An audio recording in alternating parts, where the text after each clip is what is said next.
No vídeo anterior, abordamos algumas questões que frequentemente são colocadas a quem crê em Deus, como é o caso do sofrimento, o porquê de Deus permitir doenças no ser humano, especialmente aquelas patologias que, sob o ponto de vista clínico, são graves e atentam contra a vida humana, porque, sendo eu crente, passo por dificuldades e grandes batalhas e o ateu, ou incrédulo, parece prosperar. O que é certo, apesar destas vicissitudes da nossa vida terrena, quando nos deparamos com este cenário, é o crente. É somente o crente que dobra os joelhos e ora a Deus. Pois claro, a oração. Mas, afinal, o que é a oração? Como devemos orar? A quem orar? Pelo que devemos orar? Quem é o mediador entre a nossa oração e o próprio Deus? Existem orientações bíblicas sobre a oração para que Deus nos ouça? É sobre isto que vamos abordar de uma forma, como direi, mais pragmática neste vídeo, para que todos possamos sair mais instruídos na forma como estabelecemos um diálogo com Deus.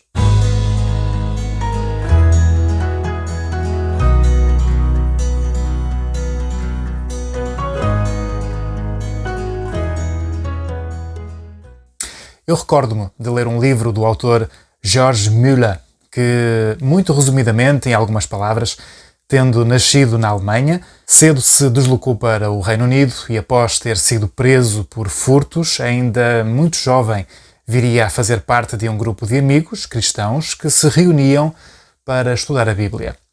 Este foi o seu ponto de viragem depois de ter ido ao fundo, divagando nos pensamentos vazios e sem essência nos dias da prisão. Sentiu que Deus o chamou e que lhe deu um propósito para a sua existência como ser humano, e com o seu empenho e mérito divino abriu, ao longo da vida, vários orfanatos e instituições para famílias carenciadas.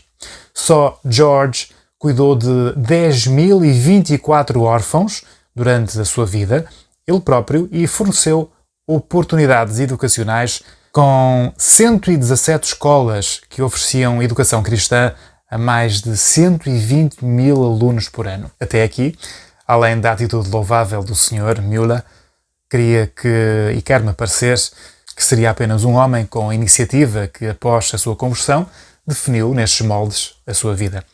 Acabaria por completar a sua obra em Bristol, nos Estados Unidos, mas tinha uma invariável na sua vida relativamente aos orfanatos e na sua rotina diária. A sua intenção era não cobrar um centavo a estas famílias que fosse.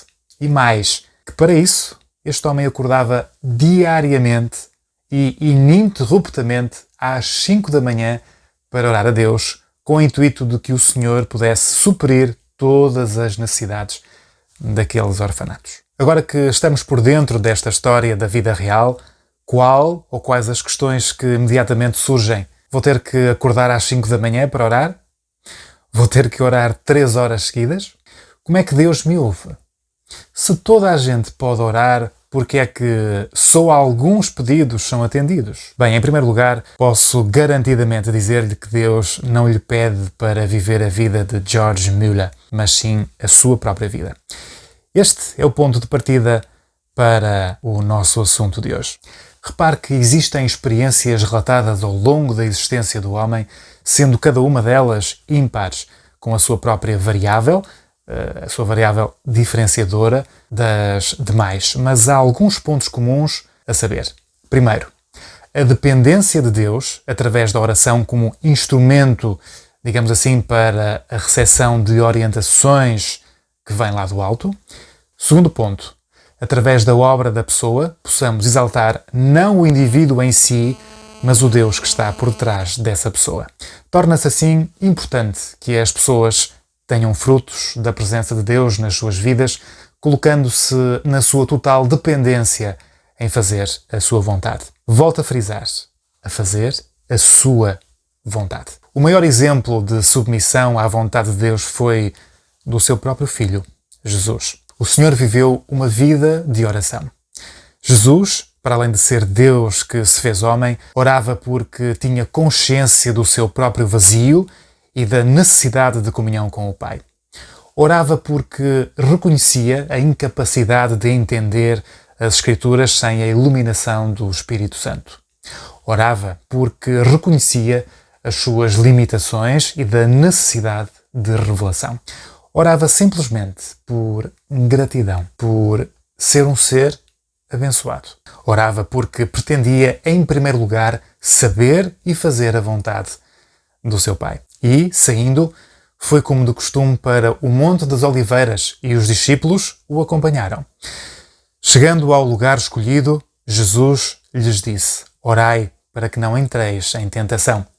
Ele, por sua vez, se afastou cerca de um tiro de pedra e, de joelhos, orava dizendo: Pai, se queres, passa de mim este cálice, contudo, não se faça a minha vontade, e sim a tua. Podemos ler no Evangelho de Lucas, capítulo 22, do versículo 39 ao 42. Percebemos na atitude de Jesus que, na oração, não devemos condicionar ou subjugar Deus ao nosso pedido. Deixar que Deus e a sua vontade prevaleça na vida de cada crente que é infinitamente mais sábio que qualquer um de nós. Antes de perceber como orar, ou seja, estabelecer um diálogo com Deus, é preciso entender alguns aspectos, os quais eu chamo a atenção. Na Bíblia, nós encontramos orações dirigidas a Deus, em sentido geral, ao Pai, em sentido particular, como Jesus nos vai ensinar mais daqui a pouco, e a Jesus, o Filho de Deus. Nunca, mas nunca encontramos alguém a orar, louvar ou adorar ao Espírito Santo de Deus, que além de ser a terceira pessoa da Trindade, está na Terra como servo. Recebemos também, por tradição dos nossos avós, dos nossos pais e festas populares, a ideia de como se houvessem vários mediadores como santos, Maria, ou até mesmo correntes no mundo digital que, no fundo, têm a ver com superstições várias. Como a nossa bússola e a nossa fiel e verdadeira linha orientadora é a Palavra de Deus, o nosso exemplo é Jesus. Não vemos, e mais tarde entendemos o porquê, e vamos entender o porquê, em nenhuma passagem do relato do Novo Testamento uma oração endereçada a Maria, mãe de Jesus, ou aos apóstolos, ou então mesmo a anjos, ou ao Espírito Santo, como há pouco referi. Nenhuma, somente a Deus e também ao Senhor Jesus. E fazer-me-á a pergunta: o porquê de ser biblicamente errado ou incorreto orar a Maria ou a algum dos apóstolos? Vemos quando Cornélio tenta adorar a Pedro, ajoelhando-se. Sim, o São Pedro, apóstolo de Jesus, em Atos dos Apóstolos, e recebe uma tremenda reprimenda do apóstolo que diz: levanta-te, eu também sou homem. Pode conferir em Atos, capítulo 10, versículo 25. Outra passagem está no último capítulo de Apocalipse, ou seja, Revelação, quando João tenta adorar o anjo que lhe dava revelações e é literalmente impedido. Olha, não faças tal, porque eu sou conservo teu e de teus irmãos, os profetas, e dos que guardam as palavras deste livro. Adora a Deus. Assim o instruiu. Maria morreu e aguarda a ressurreição, estando o seu espírito com Deus e o seu corpo com os que dormem, do que nos fala o apóstolo Paulo em suas epístolas. Portanto, qualquer invocação a Maria, ou de quem quer que seja que já tenha partido deste mundo, no sentido de fazer uma oração ou pedido, é contrária à palavra de Deus. Não por lógica ou a raciocínio que chegamos a estas verdades bíblicas, mas temos confirmação que assim é, porque Jesus disse sobre ele próprio: eu sou o caminho, a verdade e a vida. Ninguém vai ao Pai a não ser por mim. João, capítulo 14, versículo 6. Se porventura dúvidas houvessem, Paulo sublinha o papel de Jesus na sua carta à igreja que estava em Timóteo, porquanto há um só Deus e um só mediador entre Deus e os homens, Cristo Jesus, homem. 1 Timóteo, capítulo 2, versículo 5. É chegada a altura de saber como expressar o seu pedido, a sua necessidade em oração dirigida a Deus, tomando como exemplo o ensino de Jesus. Tome atenção. Tu, porém, quando orares, entra no teu quarto e Fecha a porta. Orarás a teu pai, que está em secreto, e teu pai, que vê em secreto, te recompensará. E orando, não useis de vãs repetições como os gentios ou como os pagãos, porque presumem que pelo seu muito falar serão ouvidos. Podemos ler em Mateus, capítulo 6, versículos 6 e 7. Repare, em primeiro lugar, a importância na oração do local, um local recatado, a exclusividade do ato, ou seja, fechar a porta, deixar tudo o que nos ocupa no mundo para trás, em secreto, e as repetições, também conhecidas como rezas, podem ser encontradas nas religiões pagãs, orientais, que não têm qualquer fundamento bíblico.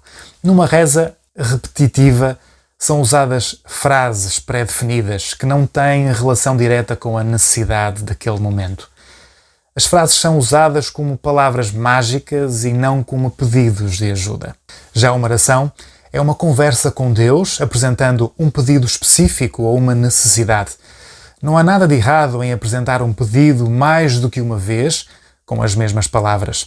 Até uma criança, quando quer um brinquedo, fica a repetir o seu desejo até ser atendida.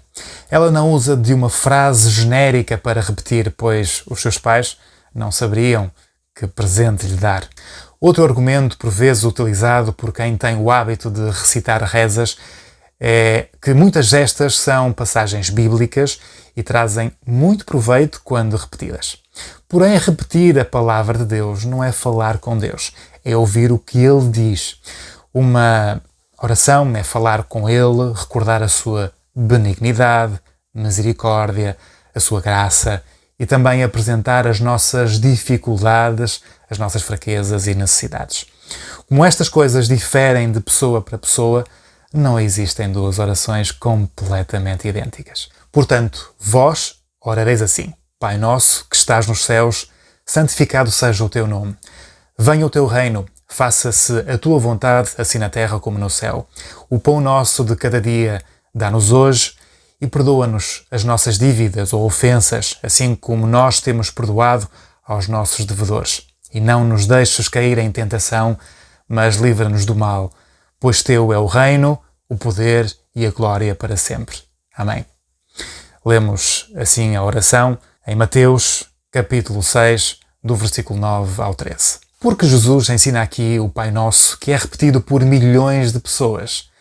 Não estaria Ele a ensinar uma reza para ser repetida? Não. E basta comparar esta passagem com a do capítulo 11 do Evangelho de Lucas para notar que são diferentes. O Espírito Santo mostrou assim que Jesus estava a ensinar os discípulos a orar, no fundo, um modelo ou um guião, e não um conjunto de palavras rígido para ser repetido. No fundo, Jesus estava a estabelecer a ordem de grandeza e a trazer ao conhecimento de quem o ouvia, de uma forma muito instrutiva, a importância de cada um dos assuntos referidos no Pai Nosso. Assim passamos à sua análise. Os primeiros 3 assuntos ou pedidos dizem respeito ao reino de Deus e os 3 últimos pedidos, aí sim, diz respeito a nós, a cada um de nós. Eu vou abrir aqui um parênteses, pois parece-me importante que Jesus, antes mesmo de nos instruir sobre a oração do Pai Nosso, adverte para a oração com um coração puro e verdadeiro. E quando orardes, não sereis como os hipócritas, porque gostam de orar em pé nas sinagogas e nos cantos das praças para serem vistos pelos homens. Em verdade vos digo que eles já receberam a recompensa. Mateus, capítulo 6, versículo 5. O que significa ser hipócrita? É interessante a palavra em grego que significa esconder-se atrás de alguma coisa.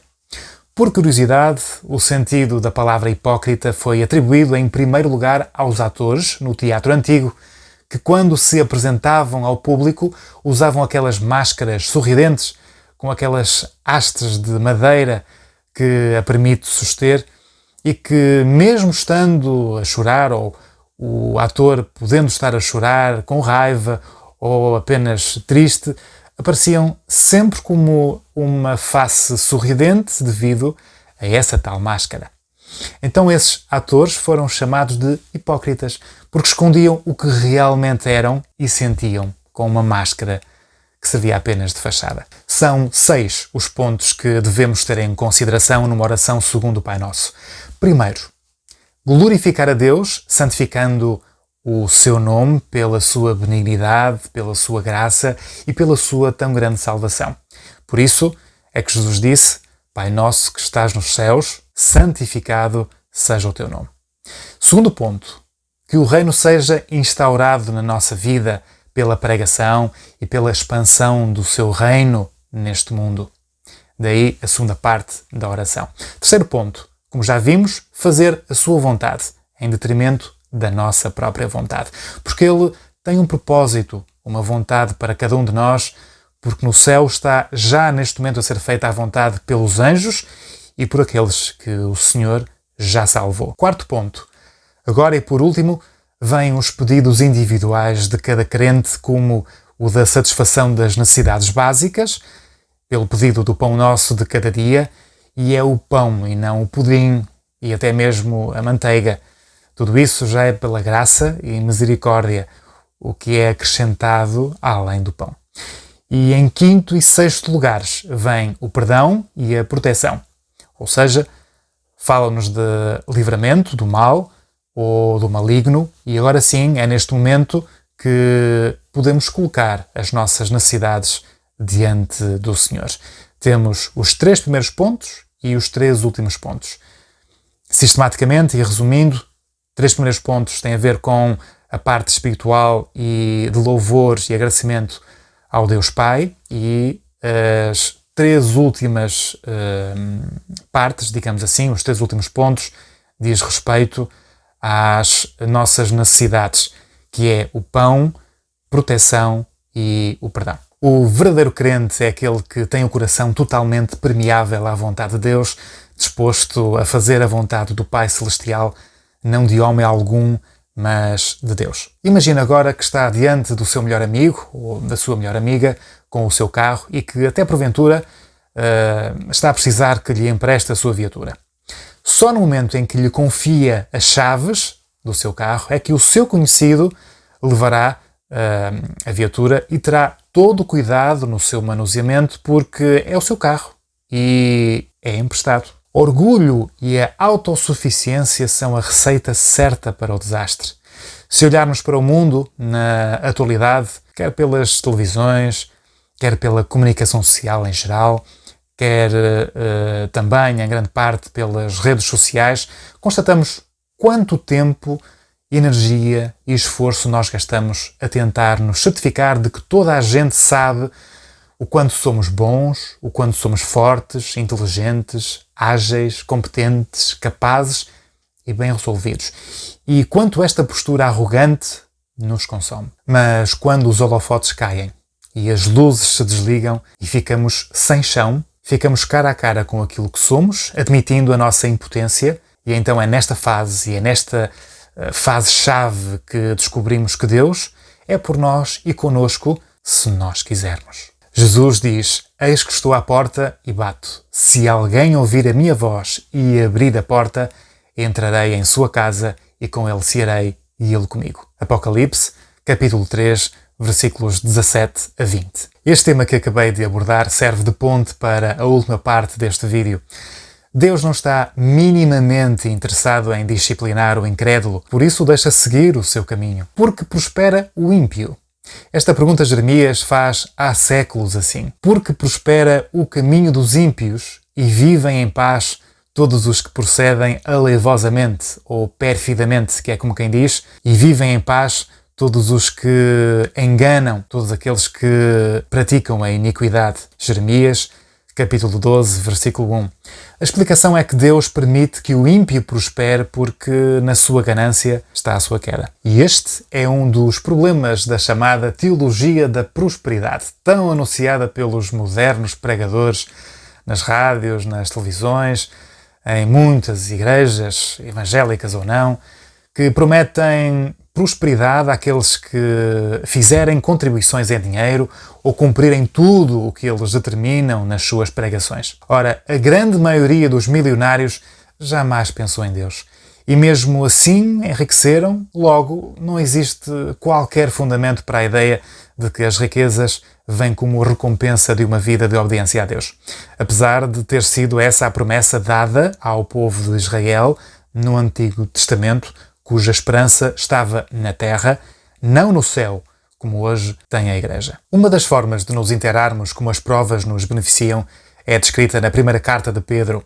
Depois de falar da nossa herança incorruptível, incontaminável e que não se pode murchar, guardada nos céus para vós, o que é importante para sabermos que a nossa herança está guardada nos céus e não na terra, o apóstolo Pedro continua no versículo 5, que mediante a fé estáis guardados nas virtudes de Deus para a salvação, já prestes para se revelar no último tempo, em que vós grandemente vos alegrais, ainda que agora importa que estejais por um pouco contristados com várias tentações ou provações. Como assim importa? Significa que é necessário. É importante também entender que o sentido aqui não é o das tentações no sentido popularmente usado de algo que desperte os desejos da carne, mas de provas, testes ou provações. Uma passagem que se segue esclarece. Para que a prova da vossa fé, muito mais preciosa do que o ouro que parece e é provado pelo fogo, se acha em louvor e honra e glória na revelação de Jesus Cristo, ao qual, não o havendo visto, mais, no qual, não o vendo agora, mas crendo, vos alegrais com gozo inefável e glorioso, alcançando o fim da vossa fé, a salvação das vossas almas. Primeira carta de Pedro, capítulo 5, versículos de 4 a 9. Para terminar, e em jeito de conclusão, uma referência à carta de Paulo aos Hebreus. E já vos esqueceste da exortação que argumenta convosco como filhos? Filho meu, não desprezes a correção do Senhor, e não desmaies quando por ele fores repreendido, porque o Senhor corrige o que ama e açoita a qualquer que recebe por filho. Se suportais a correção, Deus vos trará como filhos, porque que filho há a quem o Pai não corrija? Mas se estáis sem disciplina, do qual todos são feitos participantes, sois então bastardos e não filhos. Carta a Hebreus, capítulo 12, versículo 2 a 8. Deus não corrige bastardos, aqueles que nunca tiveram o privilégio de serem feitos filhos de Deus pela fé em Jesus, que andam na sua própria vontade, totalmente alheios a Deus. Talvez isto ajude a entender a razão de encontrarmos crentes em Cristo que passam por grandes provações e privações, enquanto incrédulos vivem felizes e regaladamente num mundo que até parece que nunca o vão deixar. A carta evoca o exemplo dos nossos vínculos naturais com os nossos pais biológicos para explicar isso mesmo. Se existirem dúvidas ou questões, não hesite em escrever para o canal e se quiser continuar a receber as notificações dos nossos vídeos, basta subscrever o canal e ativar as notificações. Para terminar, vou apenas citar um excerto do livro Quem é Deus Afinal, de Rob Bell, um pastor norte-americano do estado do Michigan, e ele diz assim: por mais que nos esforcemos e conquistemos coisas, compreendemos que sem Deus não temos tudo o que precisamos e que sozinhos não somos tudo o que poderíamos ser. Eu volto a contar consigo no próximo vídeo. Até lá.